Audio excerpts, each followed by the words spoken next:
બીજી બાબત આવશે તમારી શિક્ષકો પ્રત્યેની શ્રદ્ધા, તમારા મમ્મી પપ્પા પ્રત્યેની શ્રદ્ધા, તમારા જે વડીલો છે એના પ્રત્યેની શ્રદ્ધા, અને ત્રીજી વસ્તુ આવશે જિજ્ઞાસા. તમે એક વિદ્યાર્થી તરીકેનું જીવન જીવી રહ્યા છો. જો આ ત્રણ વસ્તુ તમારામાં નહીં હોય તો ડેમ શ્યોર કે તમારી લાઈફમાં તમે ક્યારેય સક્સેસ નહીં થઈ શકો. અગર તમારે જો સક્સેસ થવું હશે તો આ ત્રણ વસ્તુ તમારે બિલ્ડઅપ કરવી પડશે.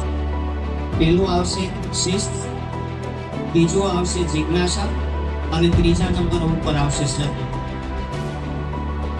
શિસ્ત શું છે? ડિસિપ્લિન શું છે? તમારે કોની જોડે કેવી રીતે વાત કરવી, શાળામાં આવ્યા પછી શાળાના નિયમોનું પાલન કરવું, ઘરે જે સમાજના નિયમો છે એનું પાલન કરવું, માતા પિતાની આજ્ઞાઓને અનુસરવી, એ વડીલોની આજ્ઞાઓને અનુસરવી, વડીલો સમક્ષ કે માતા પિતા સમક્ષ કે શિક્ષકો સમક્ષ ક્યારે ઊંચા અવાજે વાત ન કરવી, એમનું સન્માન કરવું, આ શિસ્ત છે.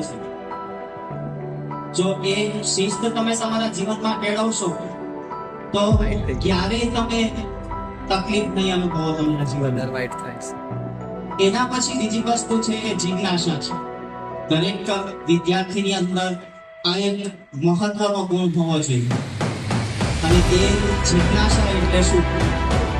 નવું જાણવાની ઈચ્છા. એ નવું જાણવાની ઈચ્છા ક્યારે થાય? ત્યારે આપણા અંદર શિસ્ત હોય ત્યારે. નહીંતર રોજ તોફાન મસ્તી ધમાલ કરતા હોઈએ તો આપણો જે જીવ છે તે તોફાન મસ્તી ધમાલમાં બદલાયેલો રહે. ત્યારે નવું શીખવાની ઈચ્છા ના થાય. એટલે જિજ્ઞાસા એટલે નવું જાણવાની ઈચ્છા. હર હંમેશ કંઈક નવું શીખતા રહેવું જોઈએ.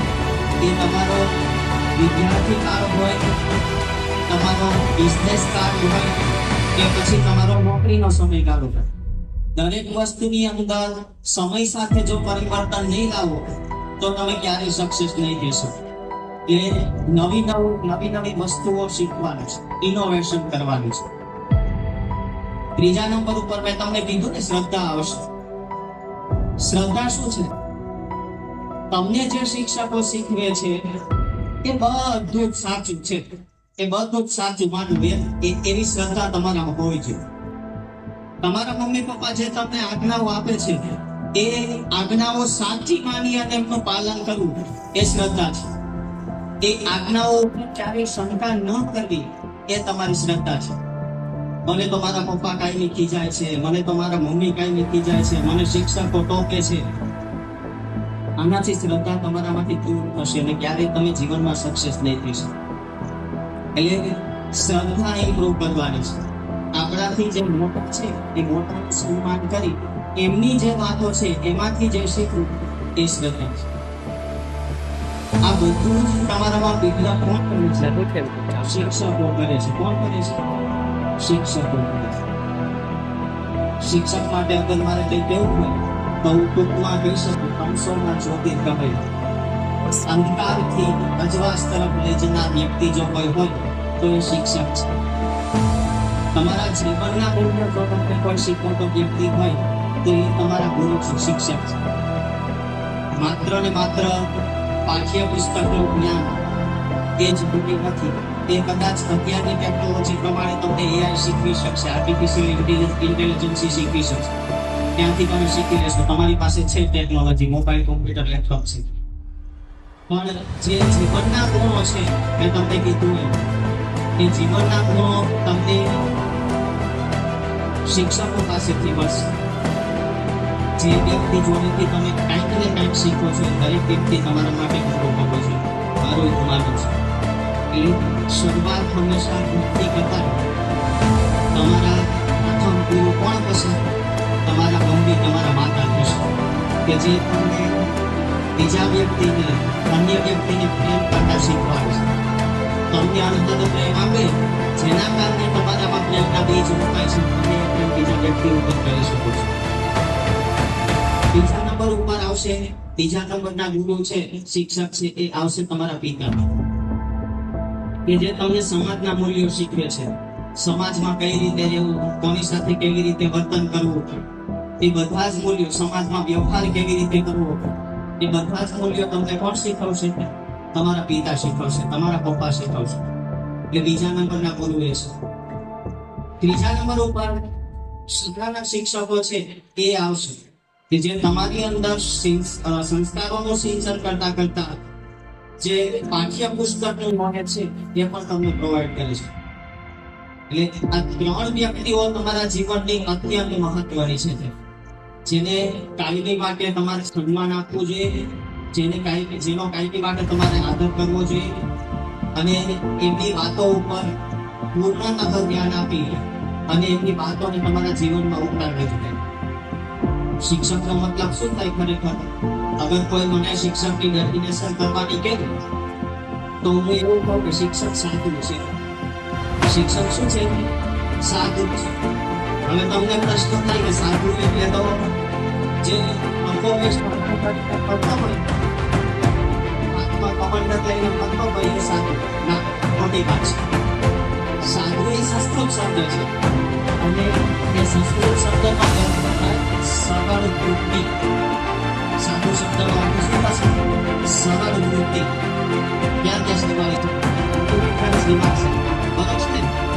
સંસ્કૃત શિક્ષક છે એમને પૂછે સરળ વૃત્તિ. શિક્ષકોની અંદર કેવી વૃત્તિ હોય? સરળ વૃત્તિ. દરેક શિક્ષક જે અંદર છે એ જ વસ્તુ બહાર વ્યક્ત કરે છે. જેવું જીવન પોતે જીવે છે, જેવું જીવન પોતે ચલાવે છે, પોતે જે રસ્તાઓ પર ચાલે છે એ રસ્તાઓ પર ચલાવવાનો પ્રયત્ન કરે છે. વિદ્યાર્થીઓને તે રસ્તે ચલાવવા માટેનો પ્રયત્ન શિક્ષક કરશે. એવી વૃત્તિ એવા જીવનમાં છે એ વૃત્તિ સાચો શિક્ષક રહેશે. એટલા માટે શિક્ષકની એપ્લિકેશનોની સત્તાવાદી શિક્ષક એ સારું છે, સરળ વૃત્તિનો કામ છે શિક્ષક. સમયનો પણ અભાવ છે એટલે તમને બધાને એક નમ્ર વિનંતી છે, ખાસ કરીને મારી સાથે ઉપસ્થિત બધા શિક્ષક મિત્રોને, કદાચ એકાદ ચેપ્ટર ઓછું ચાલશે, એકાદ ચેપ્ટરમાં વિદ્યાર્થીઓને માર્ક ઓછા આવશે તો એનું દુઃખ નહીં હોય કોઈને, પણ વિદ્યાર્થીઓમાં જીવનના મૂલ્યોનું ઘડતર થાય, જીવનના મૂલ્યો ડેવલપ થાય, એ વિદ્યાર્થી એક સંસ્કારોનું વટવૃક્ષ બને અને સમાજની અંદર તમારી એક અલગ ઇમ્પ્રેશન દેખાય એ માટેના પ્રયાસો કરજો. એ માટેના પ્રયાસો એટલે મેં આગળ વાત કરી એમ ત્રણ મહત્વના મુદ્દા: ડિસિપ્લિન, એનું રોપણ આપણે વિદ્યાર્થીની અંદર કરવાનું છે. એની સાથે બીજી મહત્વની બાબત મેં કીધી હતી જિજ્ઞાસા. બાળકમાં જિજ્ઞાસાની વૃત્તિ ખીલે એ માટેના પ્રયત્ન કરવાના છે. અને ત્રીજું કંઈ મહત્વનું બીજું તો શ્રદ્ધા. એમના મમ્મી પપ્પા તમારા પ્રત્યે અને સમાજ પ્રત્યેની શ્રદ્ધા એમનામાં ડેવલપ થાય એ માટેનું કાર્ય આપણે કરવાનું છે. તો એ કાર્ય કરીશું તો બધામાં આપણે શિક્ષક છીએ એવું સાબિત થશે. એનું પરિણામ કદાચ તમને તાત્કાલિક નહીં મળે, ઇન્સ્ટન્ટ પરિણામ નહીં મળે, પણ એનું પરિણામ જ્યારે પણ તમને મળશે ત્યારે એ પરિણામ હંમેશા કાયમી માટે તમારા મગજમાં કે તમારી સ્મૃતિ શક્તિમાં સ્થિર થઈ જશે. માટે વિદ્યાર્થીઓને અંદર આ ત્રણ ગુણો ફેરવવાનો પ્રયત્ન અપેક્ષા કરું છું. જ્યારે શિક્ષક જોડે ત્યાં